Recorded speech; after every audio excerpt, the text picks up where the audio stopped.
शराबबंदी को सफल बनाने के लिए शपथ अभियान, मुख्यमंत्री के निर्देश पर कार्यक्रम। नशा मुक्ति दिवस के अवसर पर राज्य में आज शराबबंदी को सफल बनाने के लिए एक बार फिर से शपथ अभियान चलाया जाएगा। सुबह 11 बजे राज्य सरकार के सभी अधिकारी और कर्मचारी आजीवन शराब न पीने की शपथ लेंगे। राज्य सरकार ने इस आयोजन के लिए पहले ही तैयारी कर ली है। राज्य के मुख्य सचिवालय, विधानसभा, सभी विभागों, जिले, प्रखंड और पंचायतों में कर्मियों को अपने अपने ऑफिस परिसर में शपथ लेनी होगी। मुख्यमंत्री के निर्देश पर एक बार फिर शपथ दिलाई जा रही है। केवल एक दिन के अंदर उम्र कैद की सजा। बिहार ने न्याय के मामले में देश के अंदर बनाया नया रिकॉर्ड।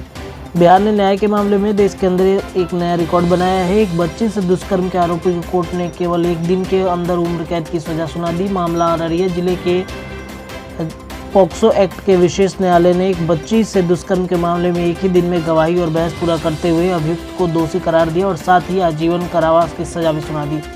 दुष्कर्म के इस मामले में एक दिन के अंदर आरोपी को सजा सुनाए जाने के बाद पुलिस से लेकर अभियोजन पक्ष तक की कड़ी मेहनत और कोर्ट का कमिटमेंट भी वजह माना जा रहा है। बिहार पंचायत चुनाव के 8वें चरण की सीटों पर मतगणना। 36 जिलों की 822 पंचायतों का रिजल्ट आज। बिहार पंचायत चुनाव के 8वें चरण की सीटों पर मतगणना शुरू हो गई है। आज यानी शुक्रवार को 36 जिले के 55 प्रखंडों के 822 पंचायतों के प्रतिनिधि की किस्मत का पिटारा खुलेगा।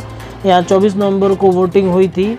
इस चरण के 3356 पदों पर निर्विरोध निर्वाचन हो चुका है। वहीं 166 पदों पर किसी भी प्रत्याशी के नामांकन नहीं करने की वजह से पद खाली रह गए हैं। दक्षिण अफ्रीका में कोरोना वायरस का नया वेरिएंट, भारत सरकार सतर्क। दक्षिण अफ्रीका में कोरोना वायरस का नया वेरिएंट पाए जाने के बाद भारत सरकार भी सतर्क हो गई है। समाचार एजेंसी पीटीआई के मुताबिक केंद्र ने गुरुवार को इस बाबत सभी राज्यों और केंद्र शासित प्रदेशों को पत्र लिखकर सजग किया है। केंद्र ने राज्यों से दक्षिण अफ्रीका, हांगकांग और बोत्सवाना से आने जाने वाले सभी अंतर्राष्ट्रीय यात्रियों की कड़ी कोविड जांच करने के निर्देश जारी किए हैं। विवाहेतर संबंध में हुई डॉक्टर की पत्नी रिमझिम चतुर्वेदी की हत्या, सीसीटीवी फुटेज में बड़ा खुलासा। पटना में गाजीपुर के दंत चिकित्सक डॉक्टर विश्वजीत चतुर्वेदी की पत्नी रिमझिम चतुर्वेदी के हाई प्रोफाइल मर्डर केस में अनुसंधान में लगी पटना पुलिस के हाथ एक सीसीटीवी फुटेज लगी है। सीसीटीवी फुटेज की जांच के दौरान यह सामने आया है कि रिमझिम चतुर्वेदी पार्लर से निकलने के बाद एक युवक के साथ कार में सवार होकर कहीं जा रही थी। इसके बाद रिमझिम चतुर्वेदी का पूरी रात कोई पता नहीं चल पाया। अगले दिन बुधवार को नौबतपुर के पास एक खेत में उनकी लाश पाई गई। रिमझिम की गोली मारकर हत्या की गई है।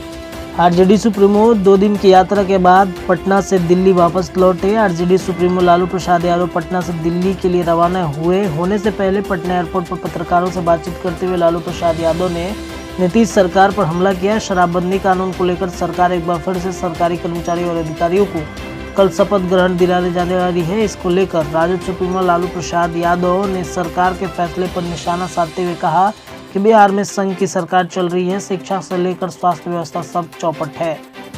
बीती रात वीआईपी विधायक मुसाफिर पासवान का पार्थिव शरीर पहुंचा बिहार विधानसभा। मुख्यमंत्री नीतीश कुमार समेत तमाम मंत्रियों ने दी अंतिम श्रद्धांजलि। वीआईपी के राष्ट्रीय अध्यक्ष मुकेश सहनी ने मुसाफिर पासवान के निधन को बताया पार्टी और एनडीए के लिए बड़ी क्षति, साथ ही सरकार के लिए भी बड़ी क्षति बताया।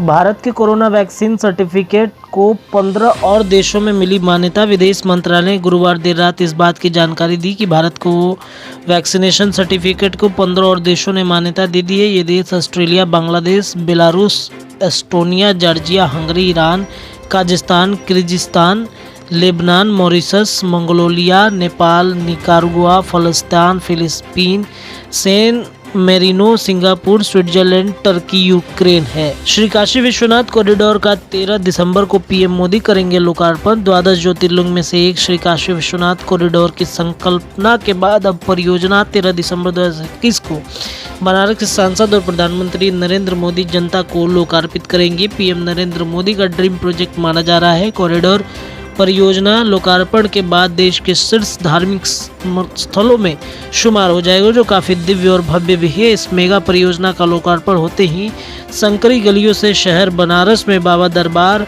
सबसे भव्य और पर्याप्त स्पेस के साथ अव्यवस्थाओं के लिए सुगम दर्शन करने भी मिलेगा।